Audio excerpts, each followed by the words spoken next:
welcome to another edition of Now You Know. And we are at Lake George Regional Park today, and we have old friend Darrell White, who is director of the park, with us today. And I think, you know, in the past we have gotten into a lot of nuts and bolts of the park.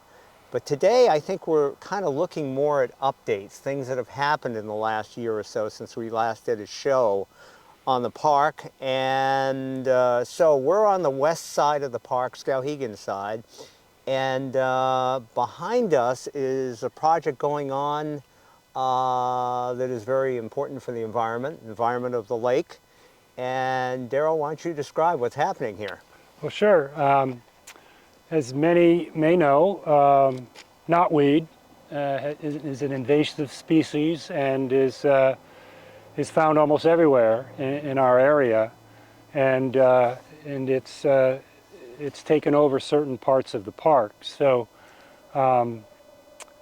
dealing with that problem is a part of our Land and Water Conservation Fund grant, and we are working with a company called Legacy Woodlots, and they come highly recommended. They are specialists, and because we're dealing with sensitive habitat, sensitive area proximate to the lake, and it's been a process. You can't just come in and cut down knotweed and think you've won the day.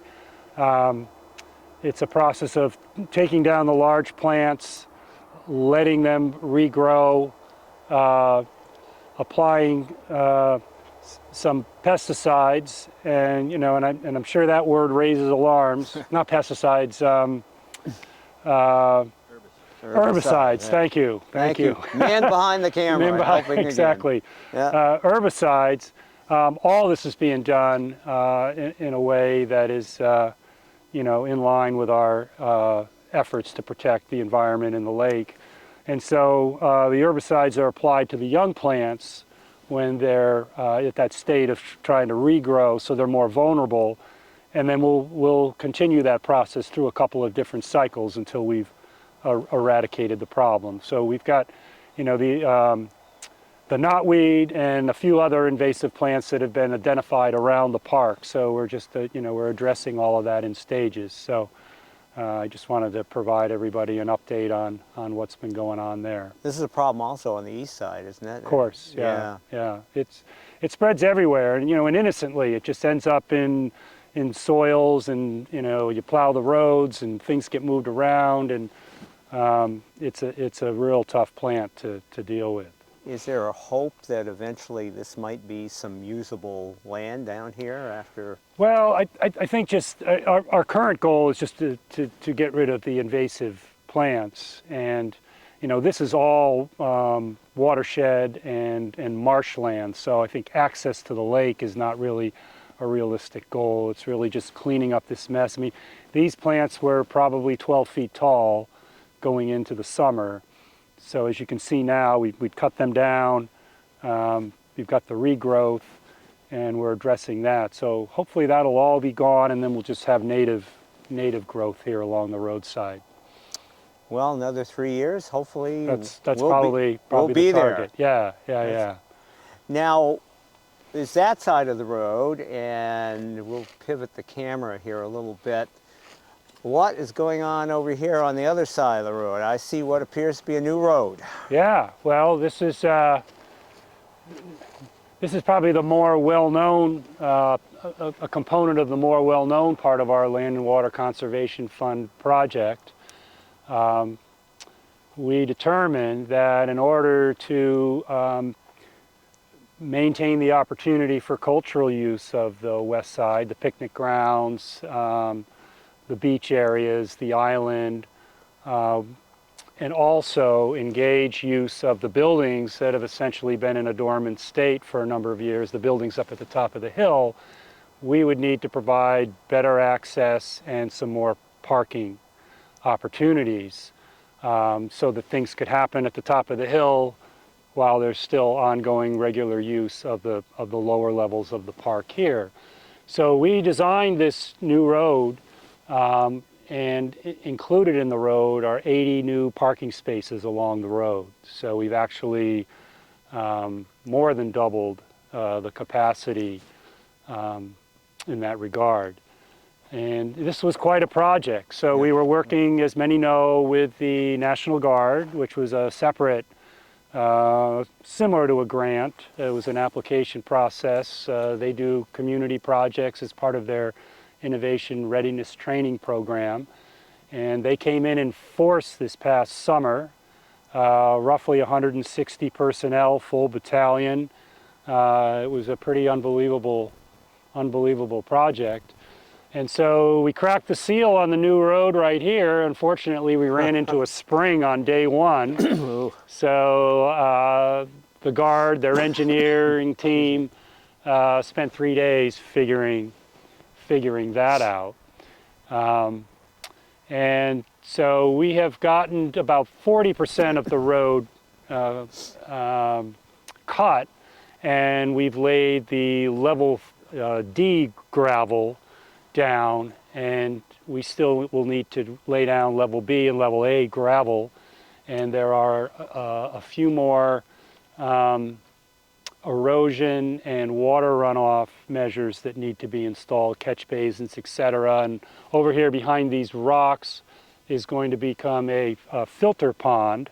So as the water is diverted down off the hill, it will go into that pond area, and then the sediment is all collected so that and then it goes down through the soil so that we don't get the runoff going directly into the lake. Because there's some fairly good pitch to that road. If you didn't have a way to, that's right. drain it off to the side, you'd have a lot of erosion issues. Yeah, and as we walk up the road, you'll be able to see what we've done with the riprap and the runoff area, and it actually will provide us an opportunity to plant some native plants and for future beautification efforts. All those boulders were dug out of that area?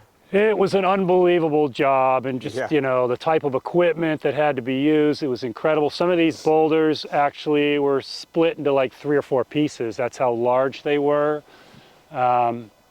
So yeah, this road is quite the project, and it gives you an idea of what's under the soil here at Lake George.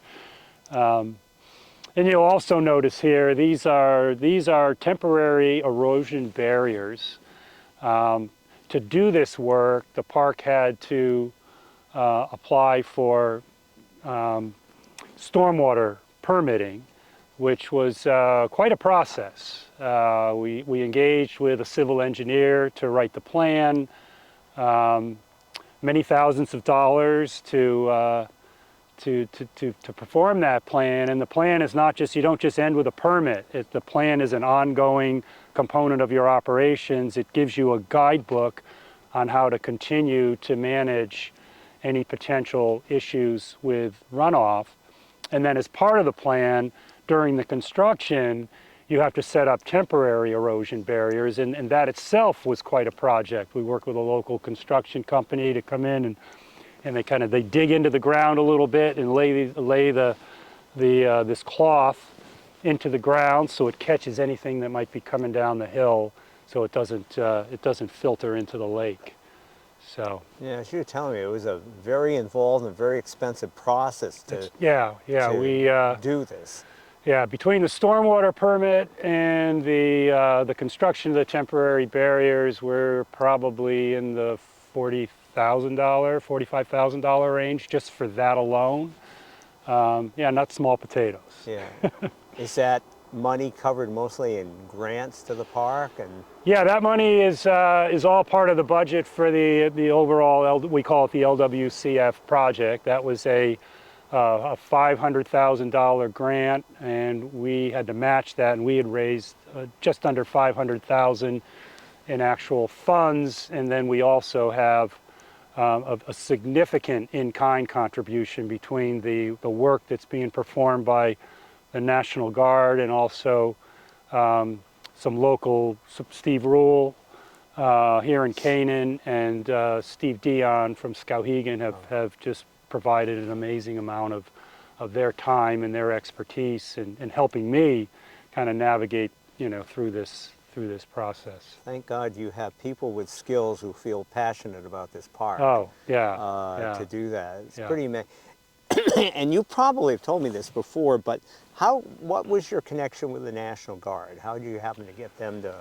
Well, for Be involved. for the last couple of years, we have worked with the Maine Appalachian Trail Club, who are building a home base in Skowhegan That's off right. Malvern Mills Road. And so during that time, while that facility was being built, they needed a place which would be home base for their training center. And so we have had a partnership with them, and they have utilized the dance hall for the last several years, and it's worked out really great. They've done some trail improvements as part of their training, and they've improved some trails in the park. They've paid us a little lease money, which has been great, and Nice. we've kind of forged a relationship. They're really great people. Obviously, they have a great mission, and so they were working with the National Guard. So Holly Sheehan one day advised me, I might want to take a look into that, and so yeah, it was an easy choice to fill out that application, and the Guard has just been tremendous to work with. Really great people. Now you said they may not be back this coming year, but hopefully back in the near future to help out some more. Yeah, we absolutely plan on continuing to work with the Guard. We had anticipated them coming back next summer. We had an application in which I believe was approved for the subsoil work for the proposed courts in the upper field. I was planning to revise that anyway because we did not finish this phase this past summer for the road and the renovations to the social hall. So I was going to try to change up that application a little bit because I want to finish those pieces first. However, they've had some changes. I'm not sure exactly where they're headed next summer, and I'm in conversations with them now, and we'll try to set something up for 2026. But in the meanwhile, we'll continue to move forward. We've got some additional foundation work that we need to do. For the addition on the social hall, we need to install a septic system. And these are things the Guard wouldn't have been doing anyway. We also have a staff member who has extensive construction and project management experience who was slated to be seasonal. It looks like we're going to keep him on this winter, and to have him continue working on some of the renovations in the social hall, and we can talk about all that a little bit more when we get up there. So Sure. Well, let's take a walk up the hill and let's see what's going on up there. Okay, we're partway up the road, and what are we looking at here, Daryl? well, these are called catch basins. So again, going back to the stormwater permit and the engineering plan to manage any potential runoff, etc. These will be installed throughout the project in strategic spots in order to catch the water and then divert the water according to the plan. So, but for now they sit until we get to the next phase. And then over here on the other side, as I mentioned earlier, we have the riprap, and it forms an area where the water can just flow down into the catch basin in order to weed out any of the silt and soil that might end up in the lake. So This road feels pretty well built, pretty good base on it, Yeah. I would say. Yeah. yeah, there's several feet of this level D gravel, and again, there'll be more layers to it eventually.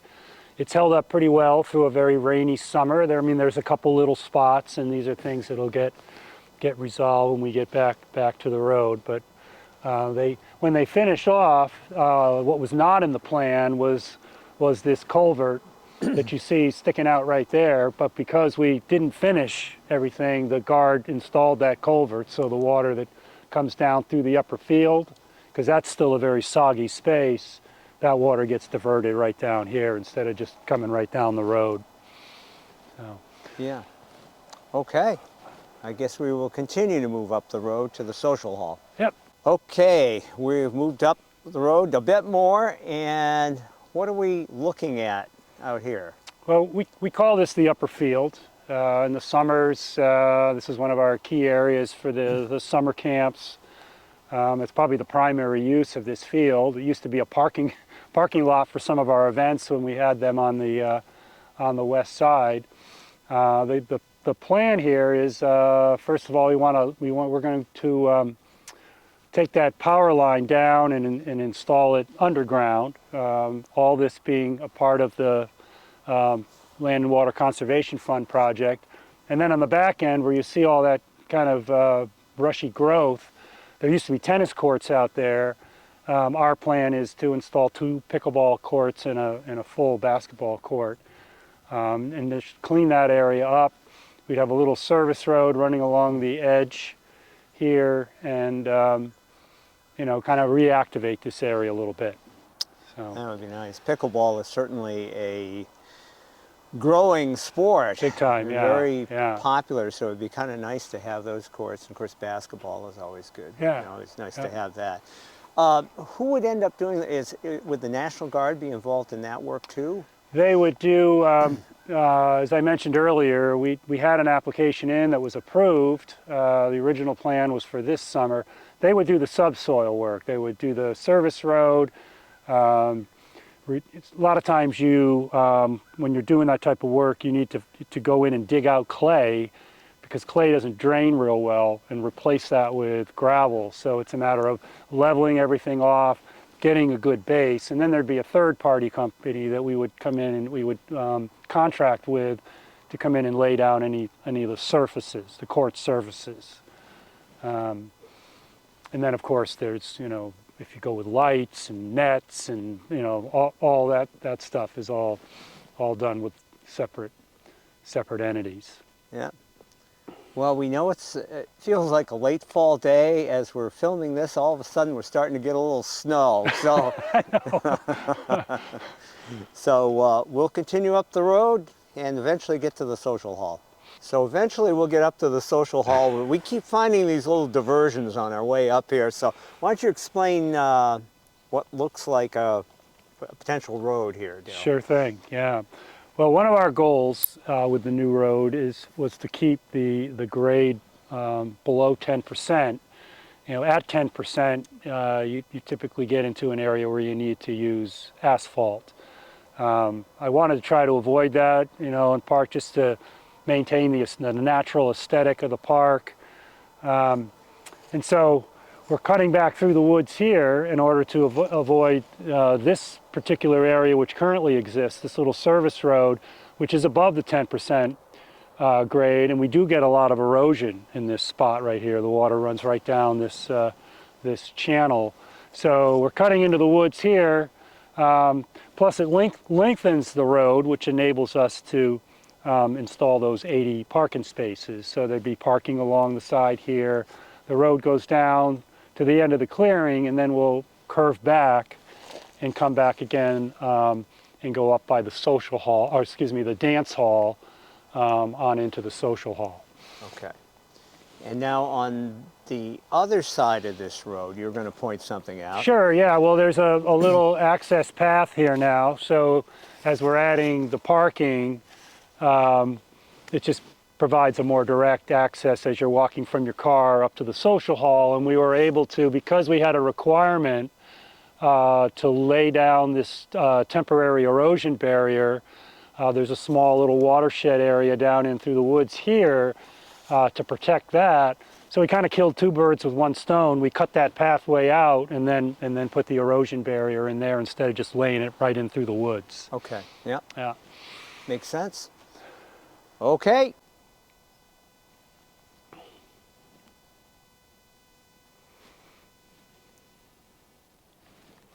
Okay, we made it to the social hall, and this place looks a lot different than a year ago. Daryl, you want to explain what the guard has been doing here? Well, what the guard's been doing is a lot of everything. So a couple things. First off is, you know, here we have our iconic fireplace, which is fireplace on both sides. Both sides, yeah. And, you know, way back when we first started talking about this, part of the conversation was whether or not we should simply tear the building down and start over. But to replace that is almost impossible. And so that was maybe the determining factor in renovation over rebuilding. And then also I just wanted to point out this is the, we'll see in a moment, where all of the siding has been changed, or is in the process of being changed, but this is what the side of the whole building used to look like, the whole facade.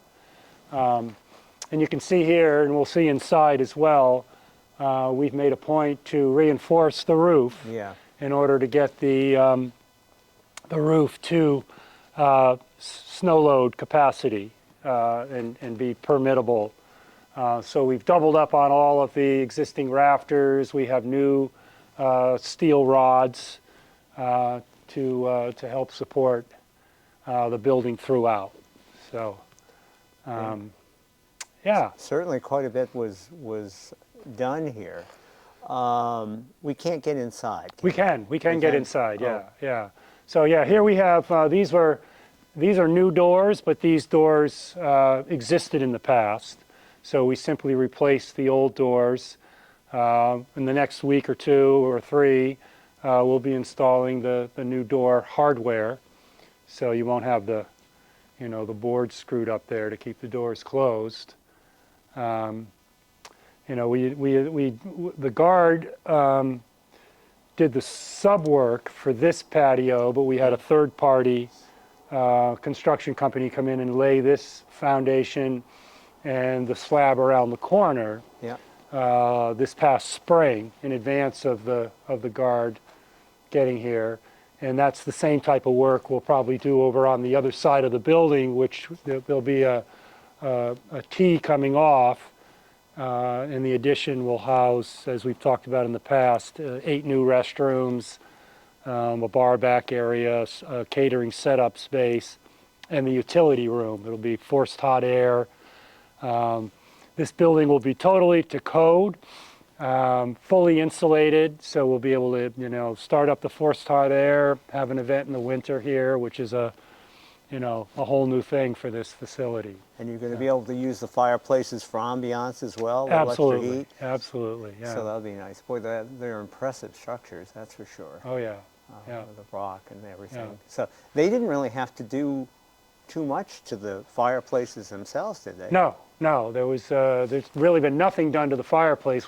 Everything's just been built around it to date. That was structurally sound, and we'll clean it up a little bit when we get to doing the final touches. But So the goal is, once this is completed, and hopefully a few years down the road, that eventually you'll be able to have events here, maybe be able to rent it out for weddings and sure, things well, like that. the primary purpose of this building is an outdoor recreation center. So approximately 300 days out of the year, that's its full-time capacity. And as I mentioned, winter use, one of the things we are trying to do with the park is to encourage more year-round use as opposed to just the summer use. We have all these beautiful trails and what have you. So there's a trailhead over there, there's a trailhead over there. What we envisioned for the winter is this would be a place you could snowshoe into, Yeah. hike into, come on in, grab a cup of coffee, a hot chocolate, sit by the fire, kind of regroup, what have you, and then go on your way, continuing to enjoy the outdoor aspects of the park. For those other 50 days a year, we plan to utilize this in a capacity for various types of events, whether it's corporate events or wedding events or what have you.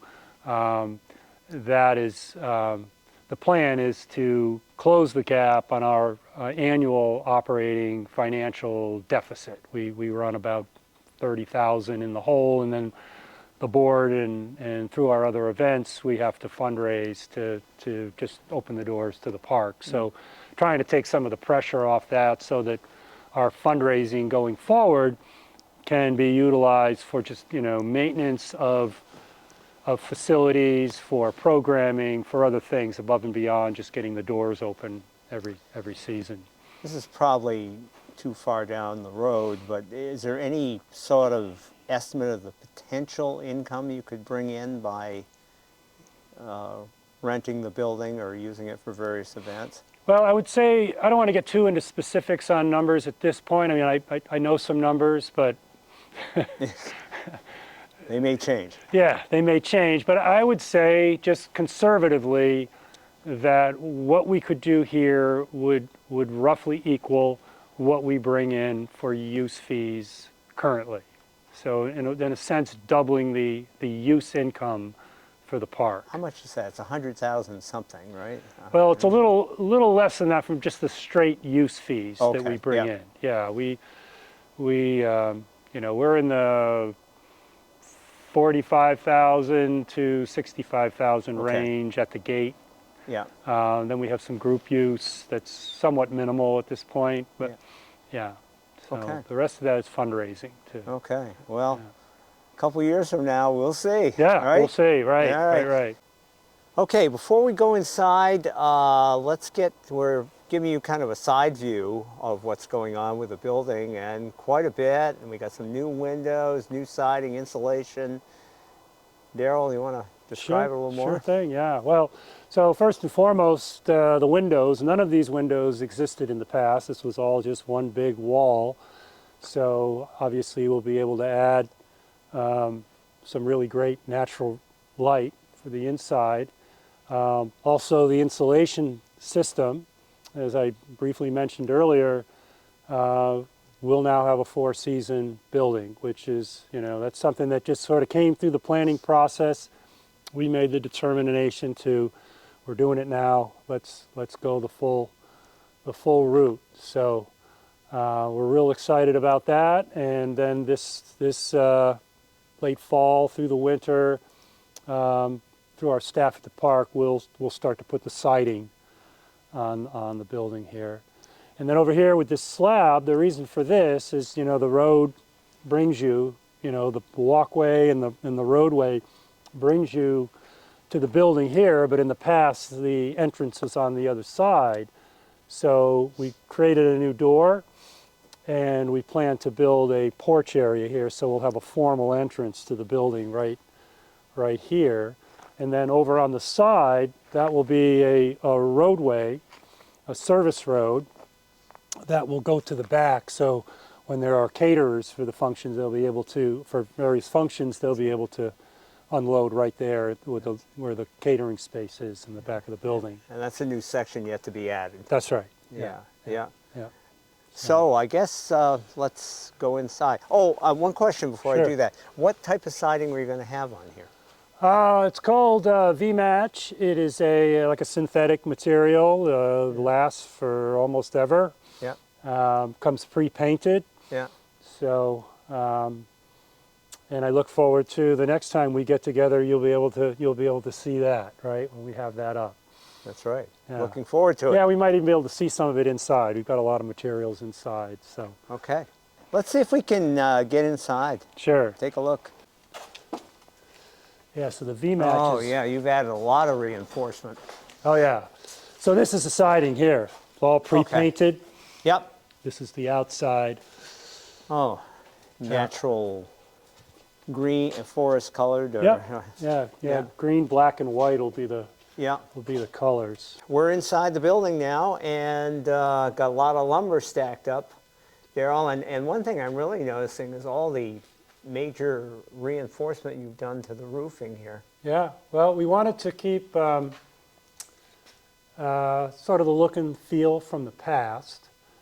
So we decided to keep the existing trusses, but as I mentioned earlier, we had to get to snow load capacity, so there was a lot of shoring up that had to be done. So we doubled up on all the cross beams. These steel rods that you see, these are new, so they help add some support. And then aesthetically, we've covered up a lot of the support work that we've done. And we are insulating the roof, so you can see some of that has started. We're installing the insulation, and then we will cover that with boards that are similar to the old boards that you can still see. And then we will add all new lighting throughout. So we've pre-wired, all the wires are in place.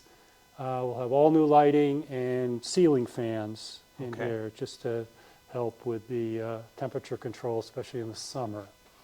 So fully insulated, wainscoting along the base here, and then we'll sheet rock to the ceiling from there and paint. And as everyone knows, we did the floor the previous summer with the guard in a separate project. This building had more or less been taken out of use because we used to have an end-to-end crack, significant crack in the floor in the past, and that was the first thing we had to resolve. So How big a building is this, Daryl? roughly 3,000 square feet. Our capacity will be at 200. I was going to say, you have a pretty good sized event here. Yeah, and that was another process. We had to work with the fire marshal, and you get a fire marshal permit for the building, and that sets the capacity and some of the parameters on how the building is going to be used and how the building is going to be set up. We have one more stage in that process where we'll be working with the local Skowhegan fire chief in terms of our alarm systems. So that's something we'll be doing over the winter, is finalizing all that, and then eventually we'll have an alarm system installed in here. And then the hardware I mentioned for the doors, that's all set up as kind of part of that process. It's push bar emergency exit hardware, just to keep everything to spec. Well, I know it probably didn't get as much done this year as you wanted to get done, but this is still a major upgrade from what we saw a year ago. Yeah. We're very pleased and we're very fortunate. But yeah, the ultimate goal would have been none of this material would be sitting here. It all would have been used. So as I mentioned earlier, we'll be chipping away at the installation of the insulation in the ceiling, putting up the exterior siding, putting up some of the sheetrock. Some of it was left off intentionally because as I mentioned, the alarm system, some of that wiring still has to be done, so that had to be left open until we can get that all resolved. But we'll continue to chip away on that, and then we will either revisit this building in 2026 with the guard, or sometime prior to that, we'll go straight to a general contractor and bring in a crew to finish off this part of the project. All that has to kind of be revisited at this point. Well, I think we are probably done at this location. I want to go down to the cabins and Sure take thing. a look at what's going on there. Okay, before we get to the good-looking cabin, we're going to show you the one that really needs the TLC. So, Daryl, you want to describe this one? Yeah, it's a little bit, it's just an example of where things could end up. I mean, none of the other cabins were at this level of disrepair. And again, we had to decide whether we were going to just tear this down or whether it was worth saving. We opted to save it. We didn't include it with the guard. This building is just high enough off the ground where some of the leveling could have been a concern for safety, etc. So at some point, we'll bring in a company that specializes in that type of thing, and we'll address this cabin. But yeah, if you don't take care of things, this is where you can end up. And that's part of our goal, is just to get to that point where we're not falling behind on deferred maintenance, falling into a deferred maintenance mode. Being able to keep up with these facilities on a regular basis and keep them in full use for the community. So, yeah, so this is one example on one extreme, and then we can take a look at the other cabin and where we're headed. Okay, we have now moved down to the cabins, a little bit closer to the lake, and there are 5 cabins, correct? And Yes. we're standing inside one of them now, and it's some pretty nice renovations going on here. Yeah, well, we addressed 4 out of the 5, And only one of the cabins was part of the LWCF project.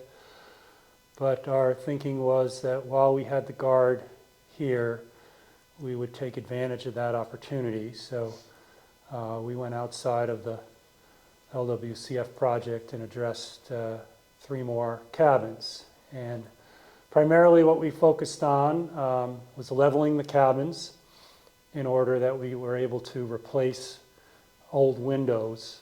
You have to have a level building in order for the windows to work Yeah. properly. So we replaced all of the windows. We essentially gutted out old walls, temporary walls that had been installed, and we established a standard footprint for the interior of the buildings where we have one private space and then an open space. There is some variances in the sizes of the room and the open space, but all of the layouts are essentially the same.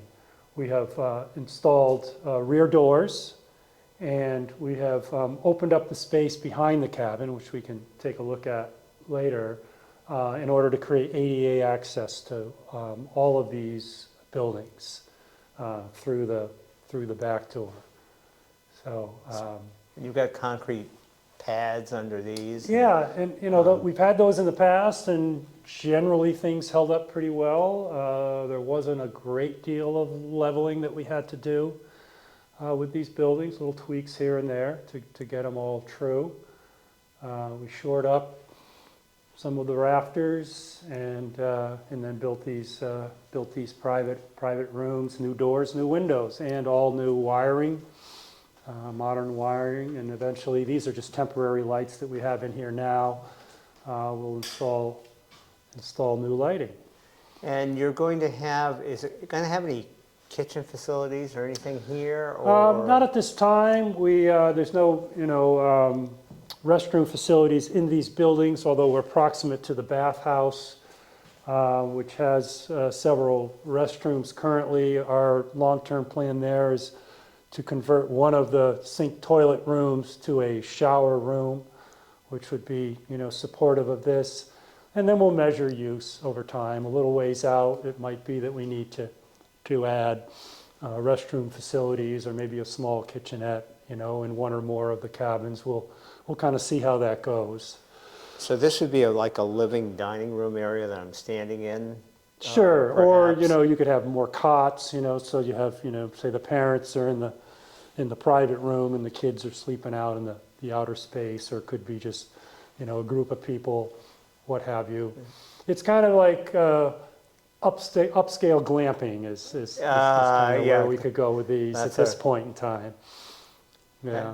And that'd be a good term for it, glamping. I'm getting accustomed to that term. Yeah. Obviously we're a little bit more than a tent, but we don't have a lot of the amenities built in, but we've got a really great foundation to kind of build on, and we'll sort of see where use goes in the future for these. And traditionally we've supported our summer camps with using the cabins as changing rooms or places to go where it's raining, or the art cabin, those kinds of things, which that will continue.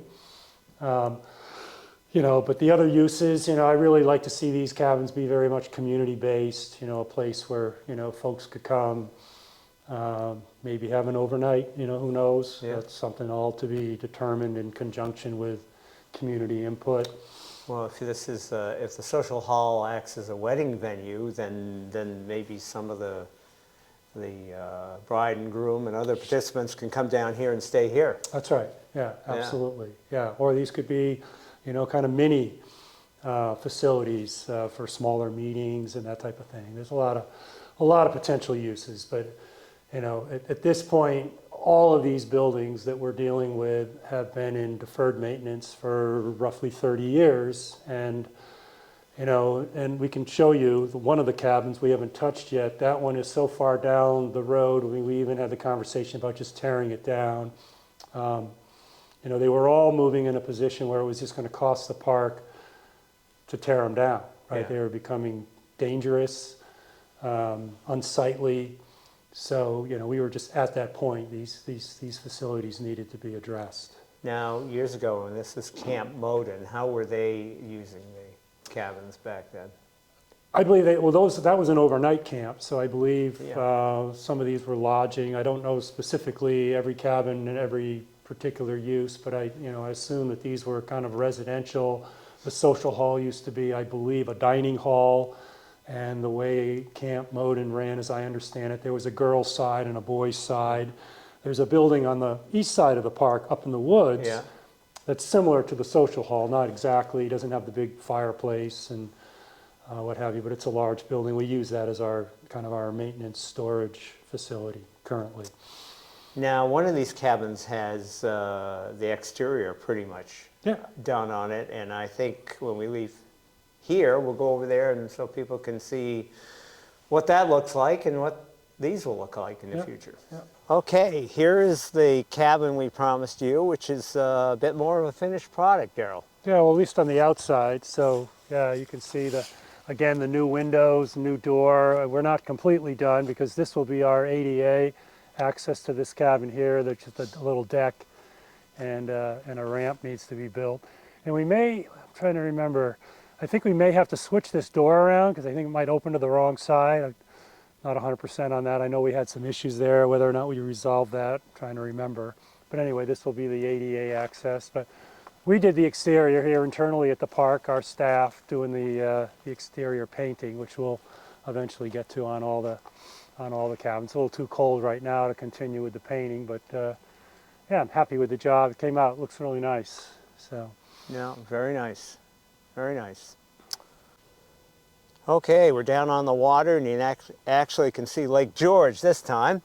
And you have a new dock system that you had in the summer and taken out now, but you want to describe that? well, sure thing. I've talked about traditional use, but of late, the west side of the park is not utilized nearly as much as the east side, and I think primarily the reason for that is the open beach space on the east side, the family beach. That's almost at capacity throughout the core parts of the summer, whereas on this side of the lake, the beach access has been limited. And my understanding is that if you leapfrog back in time, this area used to be a more open beach, and this was the more heavily used side of the park. However, they had some erosion issues, and they dealt with that with some waterfront work, and then they did plantings right through here, which is great. However, it limited the access. So our plan for the future is to each summer put a boardwalk dock out in this area, because all of this down in here is beautiful sandy bottom. Yeah. We had our staff come in this summer and we cleaned out some of the sticks and what have you that are there. And working with Hammond Lumber, who's always been a great supporter of the park, they gave us a good deal on a new dock system. So we've installed that, and we're just trying to now encourage more use of this beachfront as well. So And maybe spread the population out a little bit, because as you said, can get pretty congested down there on the that's east right. side. Yeah. Now you Yeah. can see why that's a beautiful beach area. yeah, absolutely. I mean, this is a beautiful spot too. The island and what have you. But again, the access to the water is very, very narrow on this side. So we're hoping that having a nice floating boardwalk Yeah. will allow people to have a little more space to get into the water. And that island is absolutely a beautiful space. And I attended a wedding. We were talking about wedding venue. Attended a wedding out there. Oh my goodness, it's probably about 13 years ago or so now. And what a pretty spot to have Oh yeah, a wedding. yeah. That You was get in the great September. long view of the lake. Yeah, Yeah. it's really, really nice. And we envision the use of that to continue. We've done weddings out there in the past and had various events, and yeah, for sure, very nice spot. Okay, now to end up the show, we're over on the east side of the park, and we're on the forest trail, and things have been happening here, Daryl. So why don't you explain? Sure thing. Yeah. Well, This is a much smaller in scope than the other projects we've been talking about, but this is a fun little project. It all got kicked off. David Axelman, a local doctor in Skowhegan, donated to the park a handmade, which he built, 24-foot sailboat in really terrific condition, with the idea that that would be a centerpiece for a nautical themed playground. And so we took that and we did some build out on it to make it safe for use, and then quickly realized that there's a little bit more involved with permitting and certifying a facility like that. So we've put that in the closet for a short period of time, but we're continuing with the idea, and we'll eventually bring the boat back either as a feature built out appropriately or as an aesthetic motivational feature, and we're continuing with the idea of a nautical themed natural playground for children. And as part of an extension to the playground, we've developed a forest trail, which was an idea that was provided to us by one of the AmeriCorps staff at Skowhegan Outdoors a few years back. And then working with Somerset Public Health and Jobs for Maine graduates, the forest trail incorporates storyboards. And one of the things we've been trying to be a part of is bringing awareness about nutritional, healthy eating and healthy movement, kind of aligning with Skowhegan Outdoors and Somerset Public Health. And so we've been able to develop a relationship with a children's book author. Her name is Katie Kerwin, and she already has a series of books, The 9 Lives of Charlie the Chicken Mushroom. And it's a pretty cool little storybook where the vegetables take on personalities and they have their little story, and then at the end of the book there's a little recipe. And Katie has agreed with like future story development to continue to theme around the healthy eating and potentially integrate some healthy movement components. And then the forest trail itself involves a little bit of hill climbing, and eventually we plan to have little movement stations installed next to the storyboards. And again, it would be an extension of the natural playground, which would start down here in the field area, and we'll eventually incorporate the old Octagon building as a playhouse. And so we're excited about that project, and also our relationship with Camp Moden alumni came into play as they rallied around the concept of what we call Moden Gardens, which will be some trees and shrubs and garden features, also seating areas, etc., installed in and around the playground, so the parents, guardians can sit and enjoy the area while the kids are at play. And the Moden alumni rallied and raised $5,000 for that for us. And so, this fall I plan, before the snow flies, to plant a couple of trees to kind of kickstart that. Obviously, we've got to get the playground planning finished and get the playground installed before we go the full route with the garden. But this past winter, right at the tail end of 2023, we finished the construction on a drainage system in the field, and it worked out really well. We were able to directly compare our experience from the 2023 Maine's Garlic Festival, where everyone was ankle deep in mud, to this year, where even though we had another rainy summer, the field was dry. So the system's working really well, and now we're able to put down the base features for the playground. So we'll be working on some planning and fundraising for that, and hopefully soon we'll be starting some construction on that project. So honestly, you have a lot of stuff going on. You really Yeah, do. well, it's a labor of love, and we we're proud to work hand in hand with some of the other groups and agencies that are working real hard on improvements all around our communities. So we hope to continue to be an improving resource and a great third space for the community. So to make all of this happen, I mean, an important part of this is donations Absolutely, for the yeah. community. If somebody wanted to donate to Lake George Regional Park, how do you go about it? Well, I mean, you could always just look us up online, lakegeorgepark.org, and find the address and mail something in. You could give us a call. The phone number's on the website. And if there's some particular project you might be interested in, or some element of the park that you'd prefer the funds be sent to, we can make that arrangement. Every year we do an annual fund letter. We have a pretty extensive list. If you're not on that list and would like to be, contact the park and let us know. We typically do a letter that does a review of everything we're engaged with, at the park, and then with a request for a donation. We also do our part on our side. We're constantly pursuing various grant opportunities and developing relationships with outside agencies that can help, like Jobs for Maine Graduates or Somerset Public Health or Skowhegan Outdoors.